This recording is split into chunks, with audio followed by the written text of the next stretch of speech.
Okay, hello everyone. Thank you so much for coming to this evening's Artists in Conversation talk.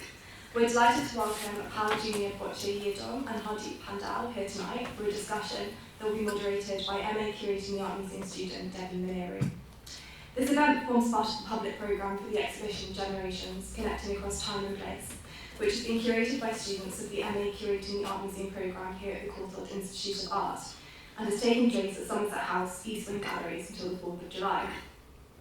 The exhibition was conceived as a response to Somerset House's summer programme, which seeks to celebrate the rich contributions of different cultures to Britain and invites visitors to explore issues of identity, representation and perception in our society. Responding to this brief, Generations brings together the work of 12 British and UK-based contemporary artists who work across a dynamic range of media, from installation to photography, sculpture to video. The exhibition explores the importance of the connections we make across time, from our closest relationships to the legacies of wider collective histories. We are privileged to have the opportunity to exhibit works from the Arts Council collection and Lux. If you have visited the exhibition, you will have seen Appau Jnr's Plantain Drop, a video installation that explores the hybridity of everyday cultural references, and Hardeep Pandhal's Fab the Deep Thing by Mum, which reimagines the story of a Sikh martyr in the form of a textile knitted by Hardeep's mother. We are thrilled to bring the two artists together tonight for a discussion of their respective practices and an opportunity to explore the ways in which their works challenge wider social and cultural preconceptions.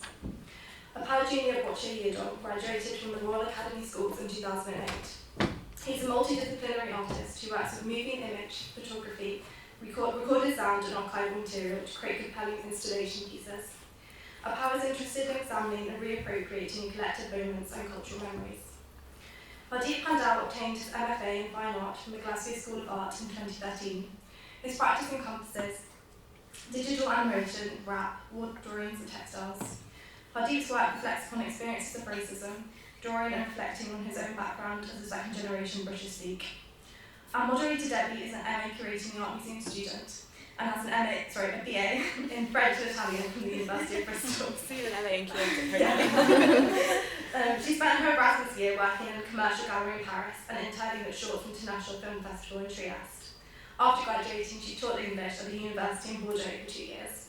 She's recently completed a placement at Tate Modern's curatorial department. Thank you all very much for being here. Please join me in welcoming Appau Jnr and Hardeep.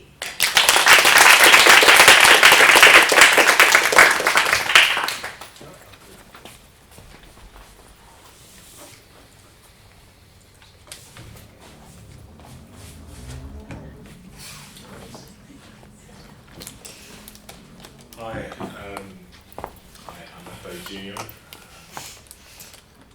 I'm going to quickly just talk about my practice for the next 10 minutes, hopefully. I'm going to start with Plantain Drop, which is in the show. The reason why I'm going to start with this is the work previously to Plantain Drop. I was looking at, they all followed a certain medium. Plantain Drop in this whole series, which I'll show you. Everything prior to this had a certain following medium. So things were either sculpture, or they were the videos, so they're all kind of separate. And so Plantain Drop, along with, at the time, some of the works was the moment when I just was starting to think about using materials beyond their parameters, and particularly the monitor. So I was thinking about using these videos as the actual object of a cube monitor, which was the case for most of the work, as a sculptural object. And just working on works that were not fixed. So they had this level of transitional level of movement in which I was bringing something that was pre-recorded into a live setting. So this is all in my studio at the time. So Plantain Drop, the work before that was always set in my studio. I always had a backdrop of the studio setting. And most of these sort of situations or performance setups always had me out of the shot. So it was very important that I wasn't in the frame of these actions or performances. And so this is like a continuation of a previous work, PYT, from 2008. in which, again, I'm just referencing, I'm bringing in like more than one reference to these situations. So this is Bill Bailey, who was the first recorded person to do the moonwalk. So this is from 1930 footage, and there's me, which is a part of the performance as well. There's me dragging this as my form of the moonwalk.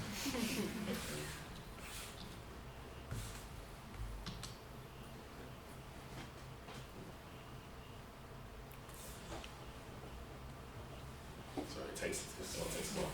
So yeah, as I was saying, so this was about 2013, 2014. So all these works I was then producing were thinking about how you have the pre-recorded and how you can bring these things to life, how you can put them into a live setting. And so they were extended further into this idea of having the body present, or having some live aspects of things present, but without a physical presence in there. And this incorporation of sound became a bit more of a prevalent thing. This has sound, the previous video has sound, but this one is just don't want to interrupt things. So what's happening here is this is an archive footage of tap dancing from a particular film from 1979, looking back at sort of hoofer clubs. So these are gentlemen who are now old, who were very prevalent in the 50s, 60s. These were these dancers, and they're talking about the yesteryears of how things were. And so, what I realised through this at this moment in my practice was the fact that not only that I didn't really, there was something in this perfection in which when you sort of concentrate on a particular medium, I wanted to move away from. This sort of level of expertise, which is almost this level, always has this baggage of like there's a keeper, or there's like there's something that's heralded, and then everything else falls into place after that. I was more interested in this cultural collision and how things collide and how they merge and grow and how they complicate. And so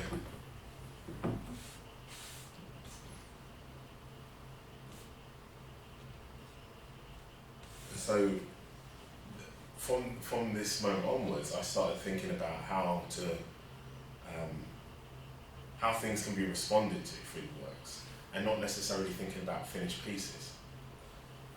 Thinking about the actual fact that the Plantain Drop started with this print that extended onto the video, so there's these two elements to it. So from that moment onwards, I was thinking about how do you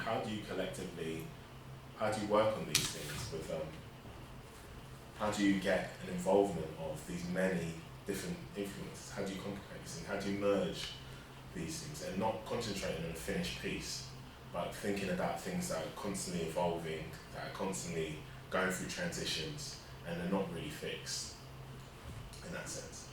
And this is important because I think most things are culturally depicted that way, when nothing really actually exists in that realm. It's just most things are coming out of a sort of clash of more than one culture. And so I was referring to people like writers like Glisson and later Louis Tudor-Socket, who I read afterwards, and just particularly with Glisson through his use of the term creolization, which is that it's more than one natural language that combine together. That's what Creolite is, like more than two or more natural languages forming a new language or forming a new way of speaking, and that's the sort of thing I started to really consider the work doing.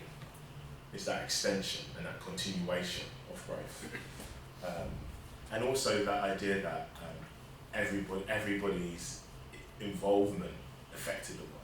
So like with this piece here, this is extended from the previous work, which is called 4 Minute 6, which was on the Cube monitor and had these sound sensory lights. And the sound sensory lights, I had pre-recorded, or I had made a version of a Bo Diddley 4/3B. And so the video was timed to this beat. And so with this version, I had this drummer Gio, who replaced the pre-recorded sound, and he was responding to the video silently, and this was live, and this was the second edit of this footage. And so I've shifted it from being on a cube monitor to having more of a presence and being projected.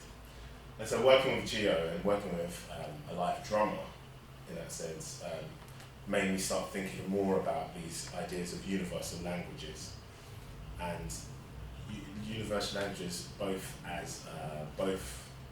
in rhythm and colour in some respects. And I was kind of interested in this idea of, as I say, where cultures colliding, by having, they're both in this allure, but it has this sort of messiness to it as well.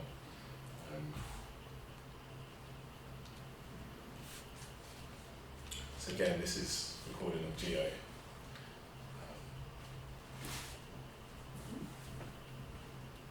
Drumming, and so yeah, so drum was another thing that I was thinking about, because of non-linguistic language, in which it had its own, you're sort of responding, and people are picking up where other people have left off. And that's the same with dance moves, dance is very commonly known as, you evolve from previous dance steps. Nobody has an original dance steps.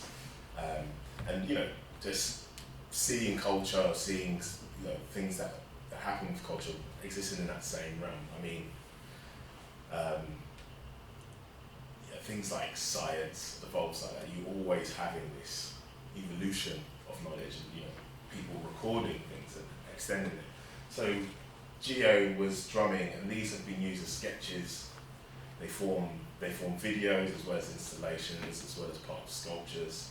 And so I've recorded him in different angles of him playing this drum.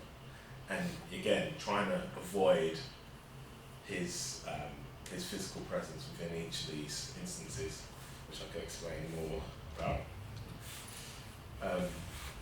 And so the previous work that I just showed you the audio was taken and put onto this cube monitor for an exhibition that was recently shown at the Jerwood. And everything that I was using was trying to think of this way of making things function as well. Like functionality is really important in essence of that connectivity. And so I had this dismantled drum kit underneath this shelf that was holding up these speakers. And at the second half of it, and this was another side of the exhibition, we had like two parts of this space. And at the other side, halfway through the exhibition, the dismantled drum kit was reassembled and used for a drummer was used in the second half of the space, and then recording of them was made by myself in very much a similar way, in which how I was recording Gio, in which I was just trying to focus on elements in which they were playing rather than the drummer's physicality of them playing. And because of the equipment I had a DSLR when I was recording, and the video was streamed on the cube monitor, which was placed on the other side, so viewers could only hear and see the footage of me recording. So, and because it was on the DSLR camera, every time I couldn't see what I was recording. As soon as I put the lead in that connects to the monitor, I can't see what I'm recording, so I have to turn it off, get an angle, turn it back on. And so there's this distance and this practice of trying to move away from like an immobile cultural viewer, and just having people, in some respects, it being a bit of an experience rather than just a standoff between you looking at work or you're looking at a figure concentrating on that. So yeah, and so this is the resulting video from that. I don't know if that was 10 minutes. Probably was it 10 minutes? Yeah. So yeah. Yeah, thanks for having me. It's nice to be here, and the exhibition is really interesting, and I look forward to hearing more about some of the ideas. So this is the work actually that is in the show, and it's and this is professional like a full shot. And Babadi Singh is the name of a sort of a saint, soldier, martyr figure in Sikh religious kind of imagery, iconography, and I kind of encountered his image in the temple when I was a young person, and was quite struck by how graphic the kind of like depiction of his sort of like decapitation, auto-mutilation is, and was sort of in this kind of sort of wholesome setting of a religious institution. And I think it's kind of, anyone not familiar with that kind of imagery would be, it's sort of like the typical like Hindu kind of iconography that you find, things like the Kali sort of imagery. But I think that the legend is that he sort of was fighting, and then he continued fighting despite being decapitated, and I always thought it was quite a ridiculous kind of image as well. But then the whole thing about people revering something quite ridiculous, I thought was, I don't know, I kind of saw both, sort of like, I was interested in it because it might be unintentionally serving to, it can be seen as unintentionally serving to ridicule religion or something, because I would look at this in this sort of, have a different perspective on what it was basically. And in a lot of my other work, there's kind of a lot of references to sort of masturbation and like sort of castration, sort of symbolic kind of ideas around sort of masculinity being sort of engulfed by some threatening femininity. And I thought this kind of image somehow played into that as well, unwittingly. Also, it's a collaborative work in some respects because my mom made it. And I've been working with my mother on sort of works like this, textile-based works, for a few years now, and that came about through, I guess, wanting to have her presence in sort of wider installations I work on, and partly to sort of encourage some kind of conversation around our language barrier.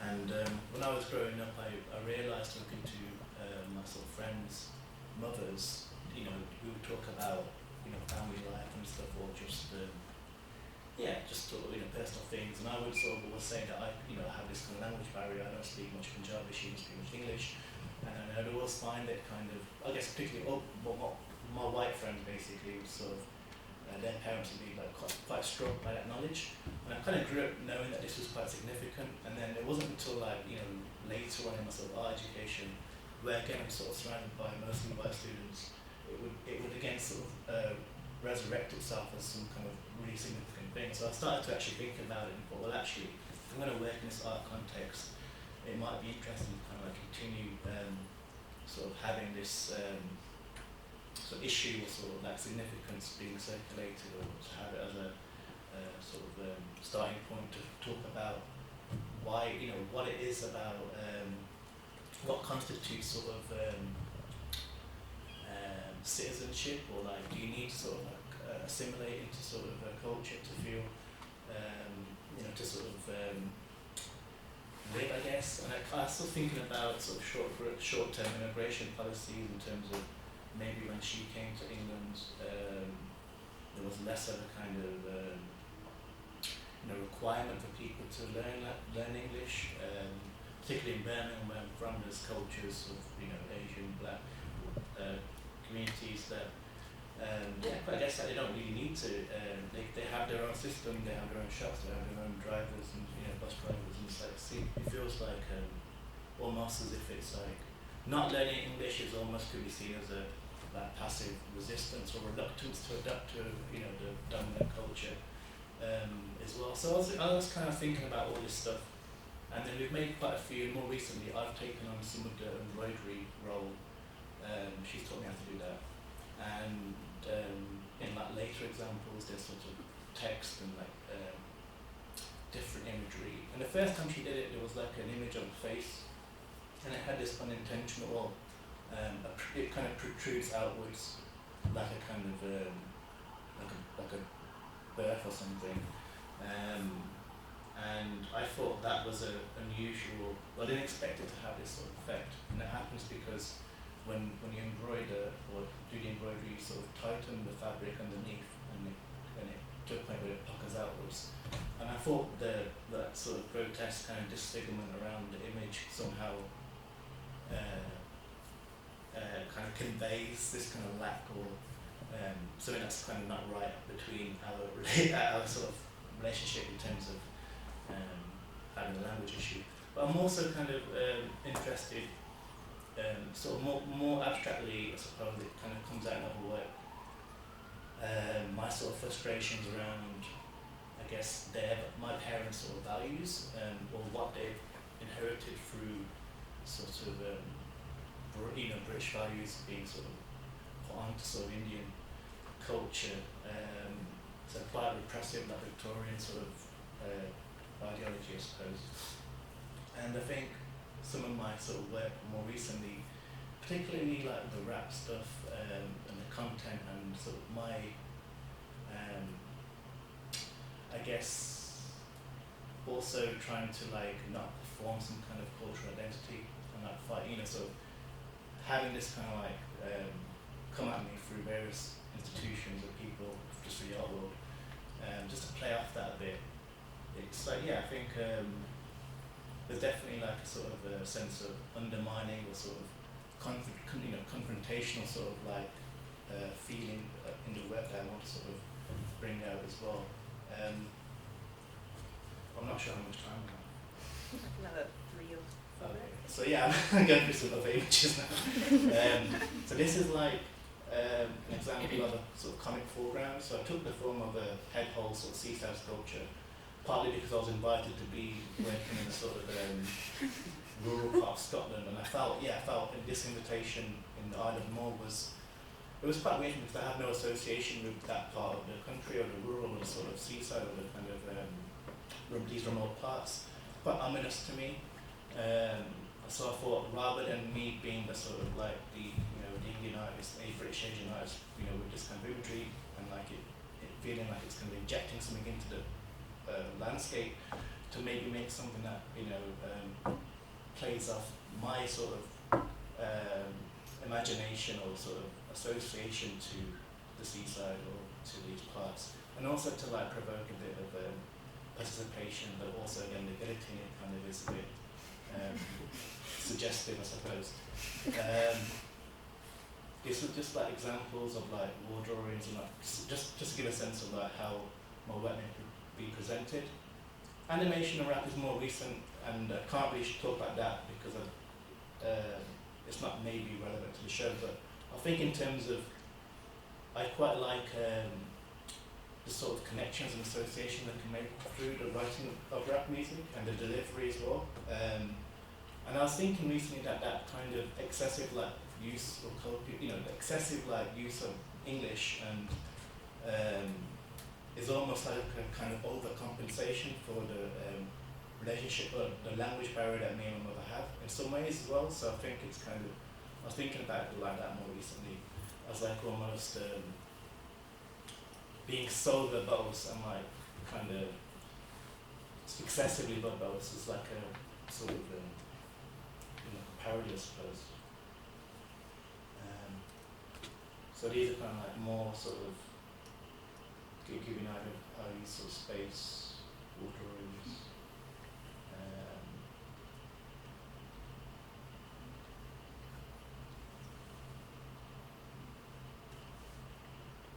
These are kind of ongoing sort of science of making these like projects, and parts of like it will change and develop and bits will be crossed out.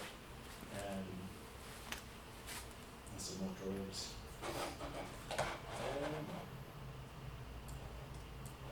This is like more recent, so again, similar sort of stuff, and then the pillars here are kind of like made to look as though you can't really tell so much in the image, but there is a reference to like an exhibition about heritage and saving sort of mansions and country houses that were staged in the V&A in the 70s, and the exhibition design had these crumbling pillars with posters of pictures of mansions which have been lost. I kind of like that exhibition design, put it into this sort of exhibition.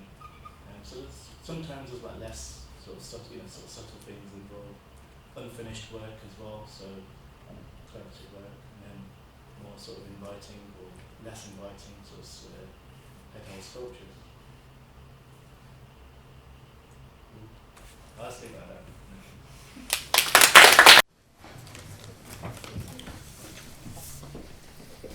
So thank you both for those really interesting presentations.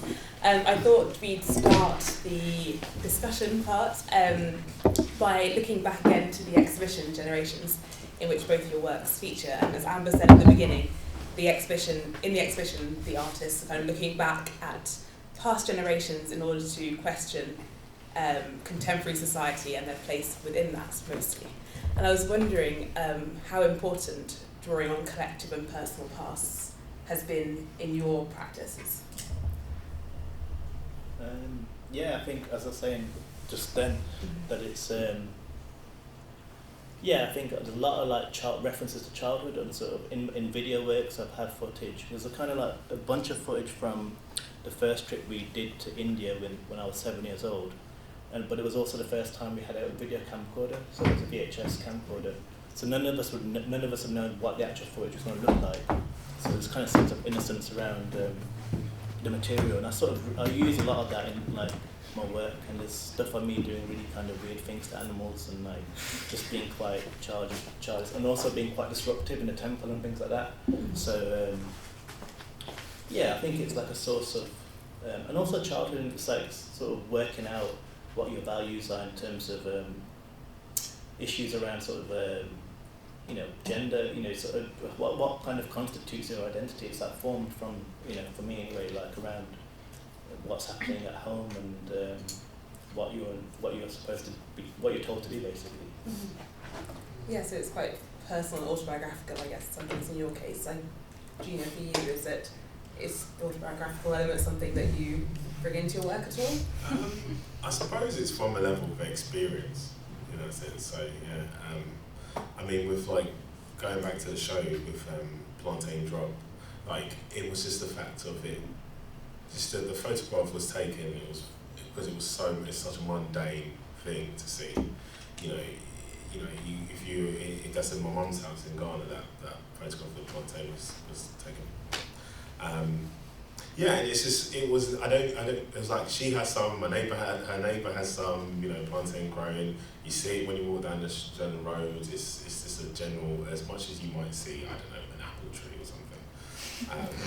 And it's just this level of, also thinking about it, it's also this fact that when you're in Ghana, plantain is something for me, within my family, that I always, there's a certain dish I love to eat, sort of with plantains, like, red bread, but it's like an entry level, it's like a Western entry level to like a Ghanaian dish.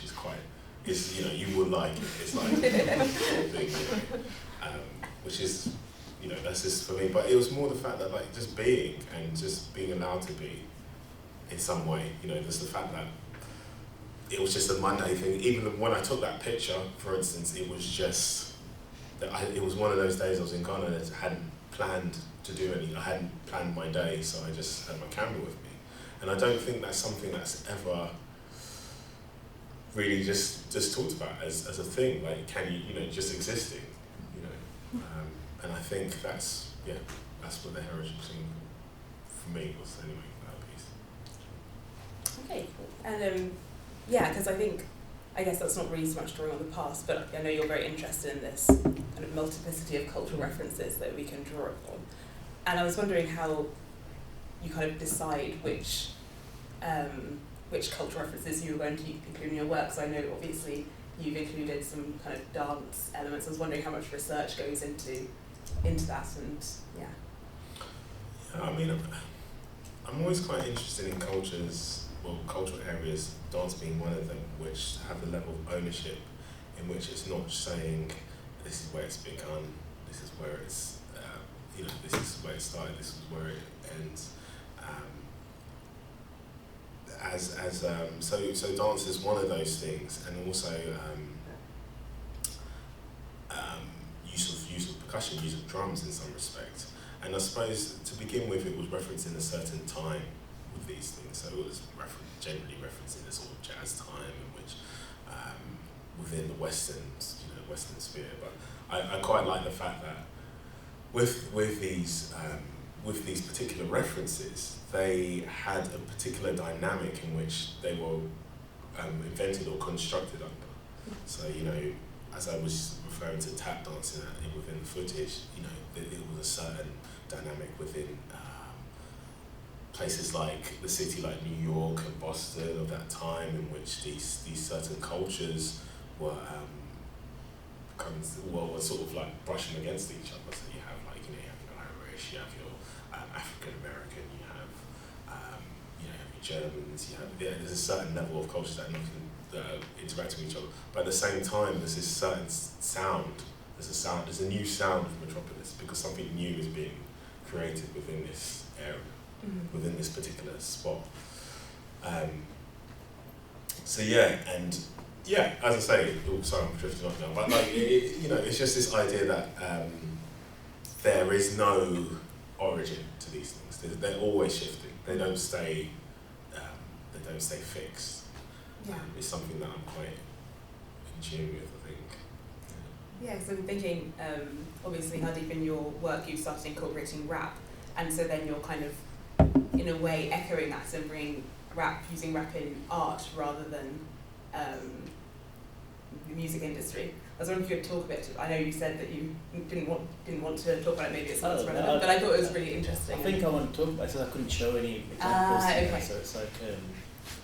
I think for a long time I wanted to sort of do it, I suppose. And in earlier sort of drawings and like text-based image works, there's always sort of wordplay and bits of like text that I've kind of like either lifted from books I'm reading, so annotations, or combination annotations and just like personal kind of like things. And there would be quite heavy use of puns. But even like titling works, I find there's definitely a sense of making it witty or making it sort of like making it coded or something, and I think that's kind of natural in art practice anyway. But as I said, like I was kind of initially with the rap thing more fearful about cultural appropriation when I was younger, and still am to a degree, because I feel like it's not even though I'm doing it in the art context, there's nothing. I mean, I don't really intend to work in the music industry, but I can imagine that crossing over quite easily. What do you see the relationship between the rap you do in your art practice and the rap that happens in the music industry? Do you see what kind of relationship do you see between them? I guess the main thing, the most inspired to is American, Afro-American. So it's like it's never gonna sound like that because of the accent and then the cultural references. So it's already weird anyway. So it's like it's kind of just I don't know. It's just I don't know what it is. It's like you've extended it in some way from because you've shifted its trajectory. I mean, there are precedents in the UK, but I guess it's never been like a strong enough industry. I don't know what it is. Maybe it's to do with demographics. In America, different demographics and structure of population and I don't know. But I mean, I was reading the other day that some people think that rap was this is obviously controversial, was invented in Scotland because Did you read that when you were in Glasgow? There's a thing it's called flighting, which is like a verbal dual thing, which is done in Scottish sort of bard from that tradition, and some people claim that it was during sort of colonial time, slavery, that it was transferred in that period somehow. But it's obviously quite debatable. But I mean, even in certain cultures, there is particularly when it's dueling or mocking, it's kind of I think it is wider culturally, that kind of element. So I knew Scotland had the chicken tikka masala, but I didn't know they. Yes. So in your work, do you ever address the issue of kind of cultural appropriation? Is that something that you're interested in through your practice? Or? Yeah, I guess. I mean, it's something that's there. But I suppose it was mainly with the use of access at some point. And I wasn't really, it wasn't just appropriation. I felt like there was something I was trying to shift. Well, not shift, but it was the openness to certain use of materials. So like with dance there's a certain language, with percussion there's a certain sort of universal language with that. You know, most cultures have their own they have their own drum or their own use in cultural experiences or rituals of some kind. And so it was more, I sort of wanted to use that as a standpoint. It was like an abstract standpoint to extend or sort of make my own version of that thing. So, you know, like if no dancer, for instance, if no dancer has invented steps, you know, they're just evolving somebody else's. It was like, as an artist, this is how I would evolve those steps in that respect. Okay. So it's like, is there a kind of political element to that? Because it just makes you think of, in the exhibition we have another work by Helen Cammack, which features this video clip, which I know you've also used in your work of the Nicholas brothers dancing. And she's kind of talking about the idea that Fred Astaire and Jean Kelly, they're renowned for this kind of dance, which was influenced by the Nicholas brothers, who now have been kind of erased from history. Yeah. So, but he used to train them. Well, he used to teach them, you know, his new steps. He shadowed them the whole time.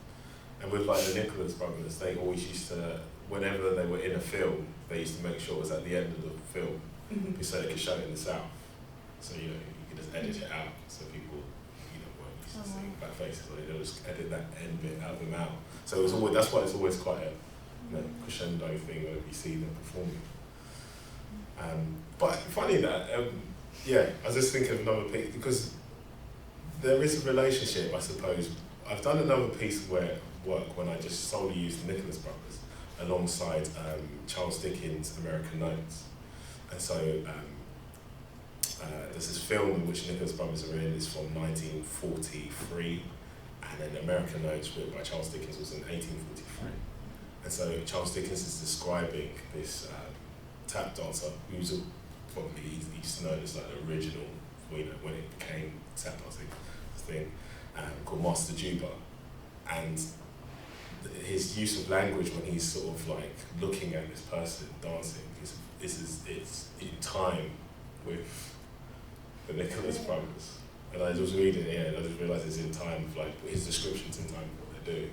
And that again is this language of like this distance and him being immobile as a cultural viewer. He's just sort of looking at them doing this thing, but not really experiencing it, because there's a distance. He's just seeing these figures of people that are from another culture to him. That's, yeah. I mean, because in both of your work, there's this kind of performativity or kind of interaction that's possible. I was wondering as well how, I think you both kind of expressed this concern about how your work sometimes is read or interpreted. I was just wondering if you could tell us a bit more about that. Hardeep, you were saying that sometimes your work is read as being insensitive, which I thought was quite interesting. I wondered if you could. I mean, there's a lot of scope for, I guess it's like, if I'm interested in rap music, for example, you know, we all know that there's language, you know, certain language in rap music, and it's there for a sort of reason, and it kind of, but I think it's like insensitivity. I don't know, I think I was talking about the religious imagery maybe in that context, I can't remember, but I think like it's I think it was people kind of misinterpreting kind of irony. Okay, sure.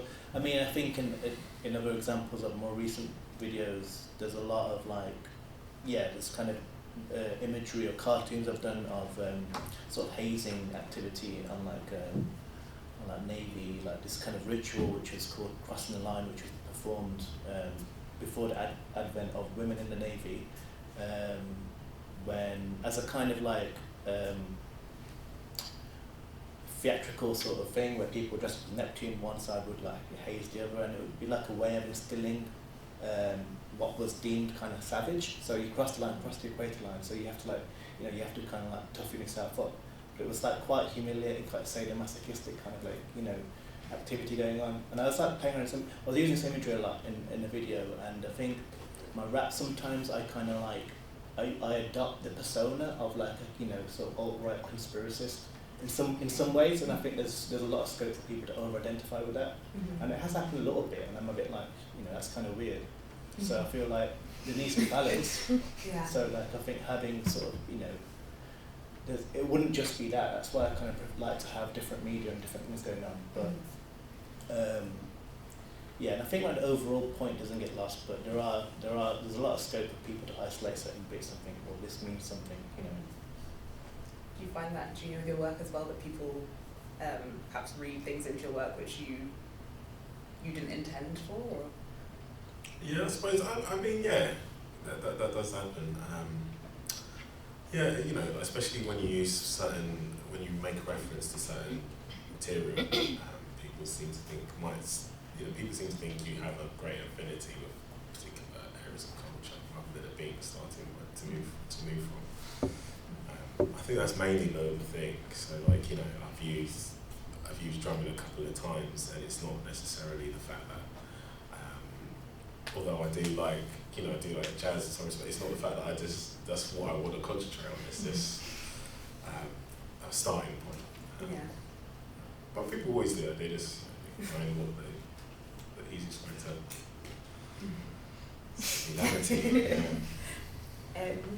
yeah, I thought it would be interesting as well to talk maybe about your collaborative practices. So I know, Hardeep, you spoke a bit about your work with your mother, and you've also collaborated with the drummers. I unfortunately couldn't hear it, but yeah, maybe we can compare the sound later. I was wondering to what extent the people you collaborate with actually affect the final form of the work. How much is it a collaboration? How much is it kind of you directing what happens?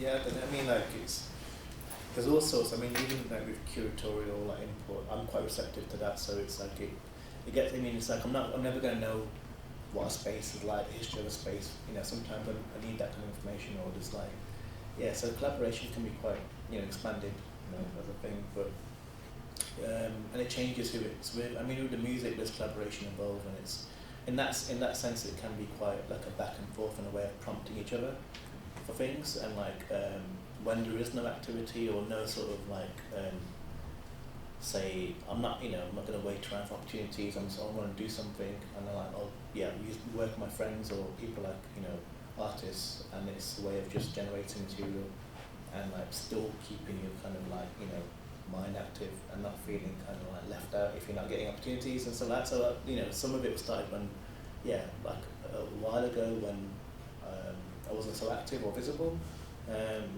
and then with my mother again, it's like I think I'd be doing that regardless of like art stuff anyway. So it's just, and you know, yeah. So that's just something that happens to be visible, basically. That's a good question. Sorry. Yeah. Okay. Yeah. Yeah. I suppose now, particularly my practice is vital. It's like it's the backbone to how I make things almost. Especially now because I've been more recent works anyway. I've been making use of percussion from various areas of the world, and obviously that's not something I can play. Also, it just puts it out there. It just furthers that conversation about this sort of cultural collision and creating this level of complexities, or sort of complicating things. Which I'm quite interested in. Cultures merge and sort of grow from each other. So, I mean, more recently, it's the work doesn't exist without it. It kind of holds the thing together. And it's almost like once I have this collaborative thing, I make work from that. It's that way around almost. Great. I think we will open up to questions from the audience.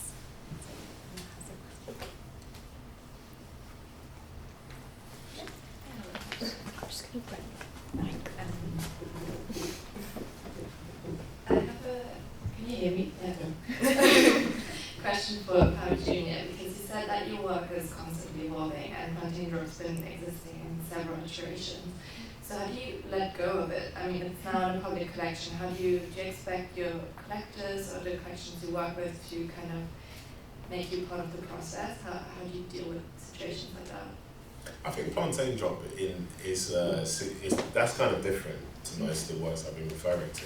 Because Plantain Drop was made at a time when that's what I was doing. I was sort of making works that were quite fixed. And so Plantain Drop it's always existed, as you've seen with the print and the monitor. The only other time it hasn't is when it was first shown.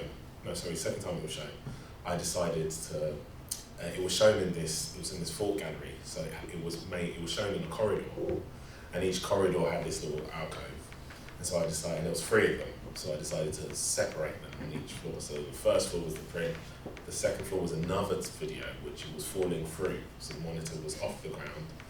And then on the first floor, it had a box of plantain, which was from green, and then eventually after time, it sort of ripens and it goes yellow. But yeah, most of that work and some other works, they always they sort of have this moment and they're fixed. But also, it's not necessarily, when they evolve, they become something else.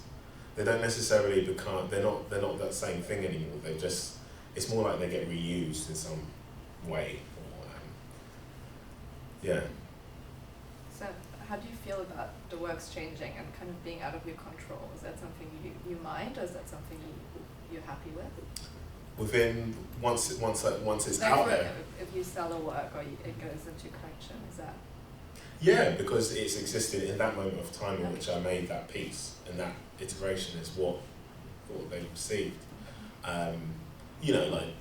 But when I go and use it again, if I ever use, let's say, the poster, the print for a Plantain Drop, it will be reappropriated to something else. So it's more a case of reusing and reappropriating certain elements of the work. Like as I was showing you in the video, I had geo drumming and it was a video, but I extracted the audio, and that audio had become another video. Yeah. So that's something as well, Hardeep, I think, in your practice, might be wrong, but do you take the textiles you made and kind of use those in other works? Is that right? Yeah, I don't sort of, some of them are like things that were worn. The one that was made for that, because it's oversized, but some things are, from the past that were going to be thrown away, or things that I've just worn for a long time. But images, like I'll reuse images, and like with the animation, it's quite interesting because, you have to draw everything in layers, and then you can save and put things into a library, and then you can repurpose that. So it feels like every time I'm working on something new, that I'm investing in something else because it's immaterial. So that's quite nice. And so similarly, like with like lyrics and rap stuff, I kind of, if no one's heard it or no one's seen it, I will just be like, well, in a different opportunity or context, be like, well, let me refine that bit and put it into this thing. And I think that's how a lot of people work, but you just won't see it because you will only see one show, and then you'll see one work, and then that's expected it ought to be coming from one place, but it's never the case usually. Hardly, I don't think it is. Questions?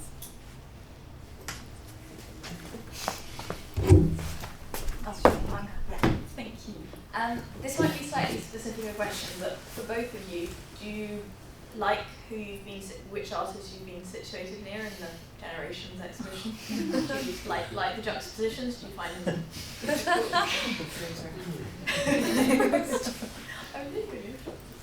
Yeah. You can be honest. Are you a student? Yeah. No, I'm joking.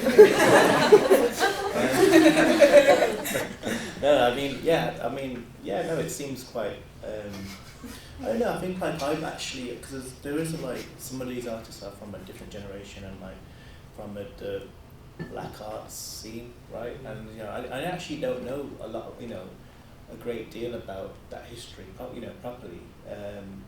So and I guess it's kind of weird for me because, correct me if I'm wrong, but I understand that sort of South Asian and Afro-Caribbean artists were sort of like labelled as black arts, right? But that sort of contradicts my kind of childhood understanding of black, and like South Asia. So it's interesting to sort of like think about that now, and like it does make me want to actually look at that history properly and like understand it. So in that respect, yeah, it's good to sort of be put in that context. Yeah, I mean, I suppose a lot of those artists I've looked at some point, and I kind of respect a lot of the work, like it's Don Rodney, these Irving's, which I know under a different context. So it's this, and the Boehner's work, and so these are the artists that I'm like, it's nice to be amongst. It's quite nice in that respect.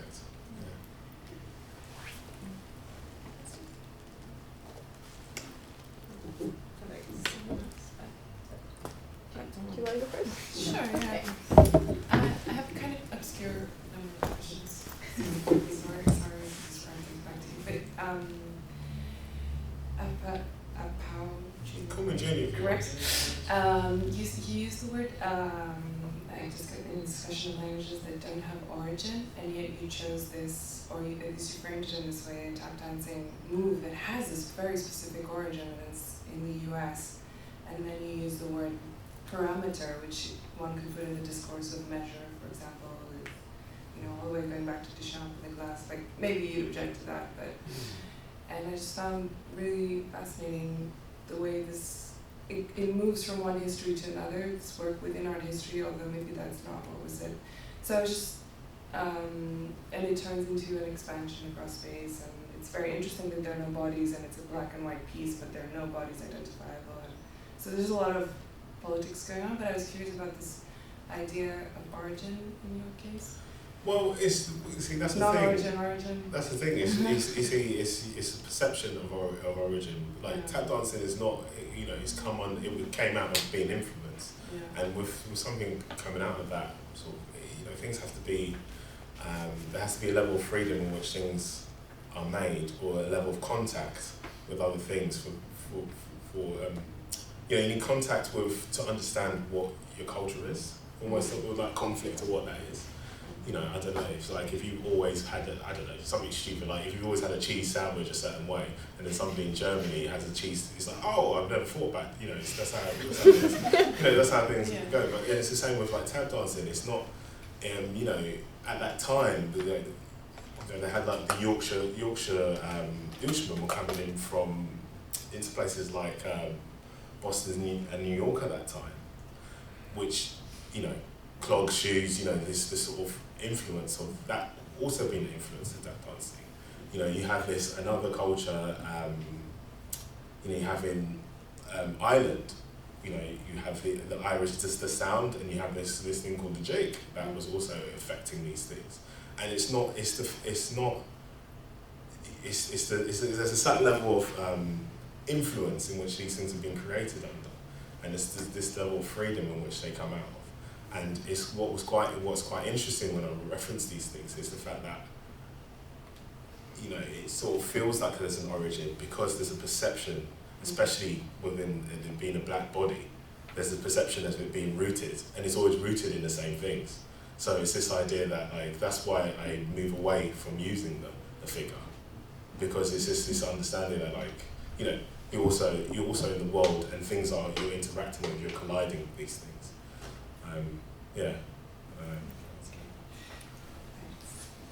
And then I just want to ask Hardeep as well.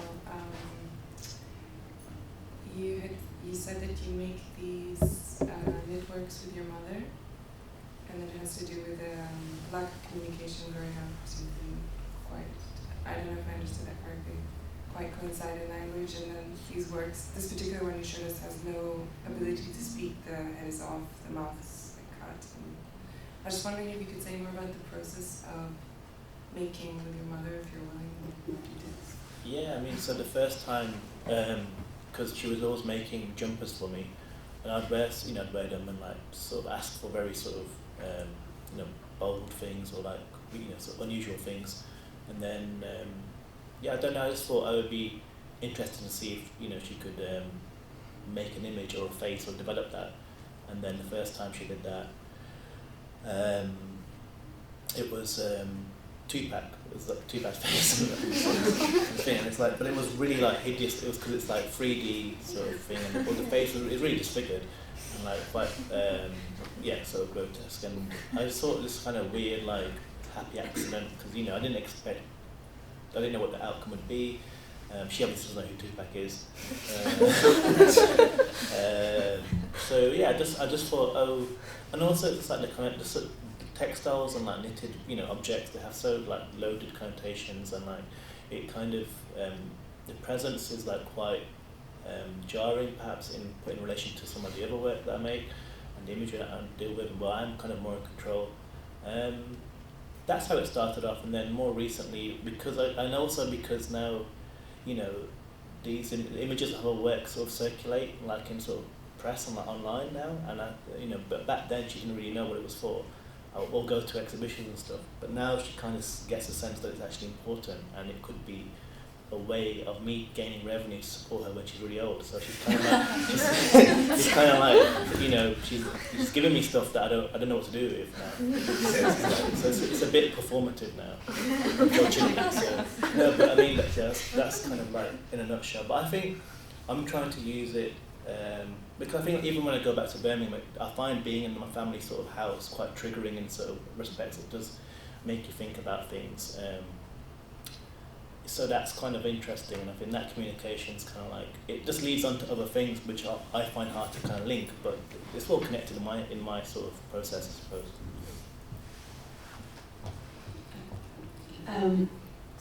Sorry if I'm misled to think so, but I find both your works quite humorous in a way, not all your works, but I can see humour in some of your work. Like I find Plantain Drop quite, not funny, but yeah.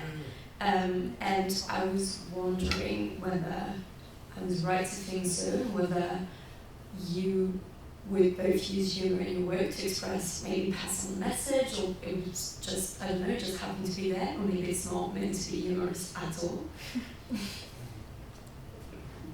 It was meant to be kind of humorous, and I've had moments where I've made works on that sort of idea, especially around that time when that was made, along you saw the sort of backslide, that sort of thing. I don't know. I think like I've been told that people, particularly the videos that where it's longer, sort of that there's the very kind of the reaction is quite like people generally don't know, have a reaction basically, because it's quite I think the things kind of like, there's some things that might be funny or ironic, then there's some things that obviously aren't, and then when they're put in sort of relation to each other, it kind of they kind of cancel each other out something. So I think with my work, I feel like, because I draw on like kind of like political cartoons often, and it's the language of that kind of translate as default humour, but that's just aesthetics, it's not really. So I was going to say, I saw one of your pieces, heard one of your pieces, and it was one of the rap pieces, and it had that sort of trap sound to it. And I was, when I heard it, I was like, I kind of found it, there was a moment, and it wasn't, I did find it had a sort of sense of humour in there. Yeah. I guess it's the distinction between like, is it about humour or is it kind of intended to make people laugh? And I think I kind of want to take the art form seriously, but there's kind of room to, I think, I don't know, it's like maybe being a bit sort of, I don't know, maybe like irreverent or something, or kind of, I don't know. Anyone else have any questions?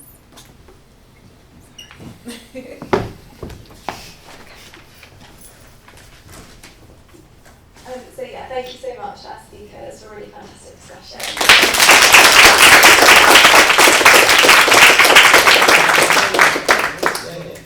We'd like to invite everyone to join us for a wine reception in the research forum, which is just down the hallway, so we can continue the conversation more informally. I also like to remind everyone that Generations Connecting Across Time and Place is on at Somerset House till the 4th of July, so if you haven't seen it, please do visit the exhibition. Our Talks and Events series also continues on this Saturday and Sunday in collaboration with Somerset House's Generation Guest Up Weekend. So on Saturday, Alejandro Carves-Torra will join us for an artist talk discussing her photographic series Where We Belong, exploring themes of identity, belonging and looking back across history. And then on Sunday, Raymond Antrobus, who's recently become the first poet to win the Rathbone Folio Prize, will be giving a reading from his debut collection, The Perseverance, which brings together topics including deafness, masculinity, race, parental relationships, loss and death. Both events are free, drop in and in the exhibition space, so we hope to see you there. Thank you.